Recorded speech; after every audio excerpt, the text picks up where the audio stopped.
আসসালামু আলাইকুম। আজকে আমি আমাদের বগুড়ার বিখ্যাত মাংস দিয়ে আলু ঘাটি রান্না করব।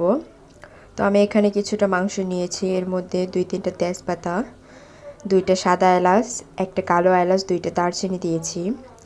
এখন আমি এর মধ্যে আদা রসুন বাটা দিব। তারপর শুকনো মরিচ আমি বেটে নিয়েছি, শুকনো মরিচ বাটা দিব। জিরা এবং ধনিয়া বেটে নিয়েছি, সেটা দিয়ে দিব। এখন দিয়ে দেব কিছুটা পেঁয়াজ, এরপর দিয়ে দেব কিছুটা লবণ স্বাদ মতো। তারপর দিয়ে দেব কিছুটা হলুদ, তারপর দিয়ে দেব কিছুটা তেল। এরপর হাত দিয়ে এটা সুন্দরভাবে মেখে নিব।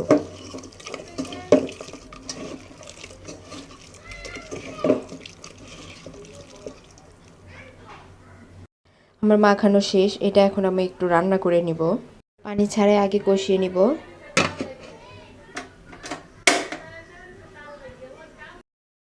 মাঝে মাঝে ঢাকনাতে তুলে এটা একটু নেড়ে নিব এবং ভালোভাবে কষিয়ে নিব।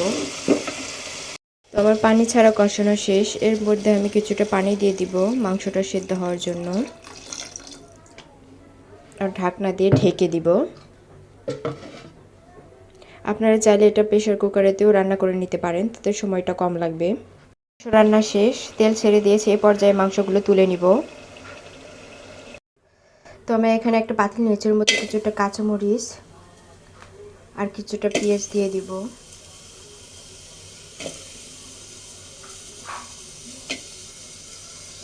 এবং তেল দিয়ে এটা কিছুক্ষণ বাদামি করে ভেজে নিব।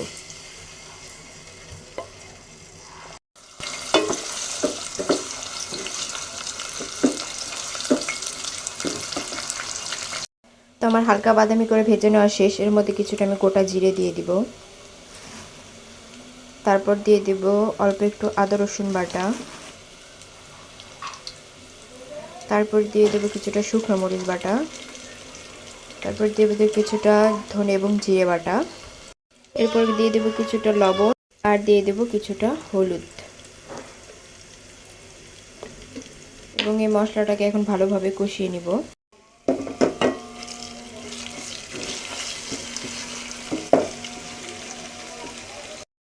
তো আমার মশলা কষানো শেষ, এর মধ্যে কিছুটা পানি দিয়ে আবার মশলা কষিয়ে নেব, যাতে আদা রসুনের কাঁচা গন্ধটা চলে যায়।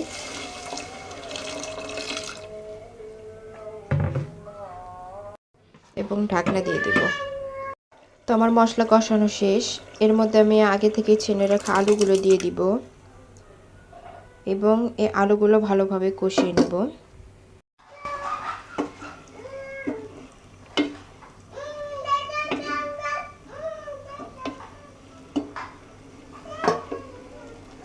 এবং ঢাকনা দিয়ে দিব। আমি একটু পরপরই ঢাকনাটা খুলে আলুটাকে নেড়ে দিব, না হলে নিচে লেগে পুড়ে যাওয়ার সম্ভাবনা থাকে। এই জন্য একটু পরপরই ঢাকনাটা খুলে আলুটাকে কষিয়ে নেওয়ার চেষ্টা করবেন। যত বেশি আলু কষাবেন তত এই রান্নাটা স্বাদ হবে।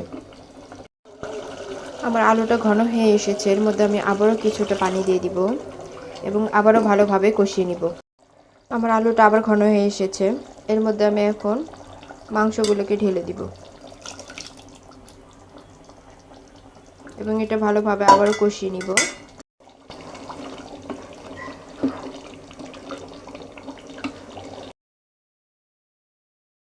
এর মধ্যে আমি কয়েকটা কাঁচা মরিচ ভেঙে নিয়েছি, সেগুলো দিয়ে দিব এবং এটাকে আবার ভালোভাবে কষিয়ে।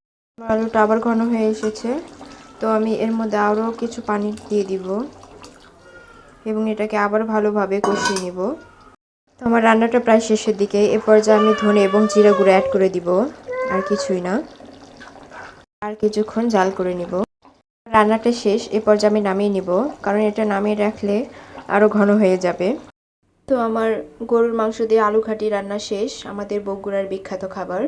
তোমরা চাইলে খুব সহজেভাবে বানিয়ে নিতে পারো। আমি একটা প্লেট তুলে তোমাদেরকে দেখালাম কতটা ভালো হয়েছে। ভিডিওটি ভালো লাগলে অবশ্যই লাইক, কমেন্ট, সাবস্ক্রাইব করতে ভুলবেন না। সবাই ভালো থাকবেন, সুস্থ থাকবেন। খোদা হাফেজ।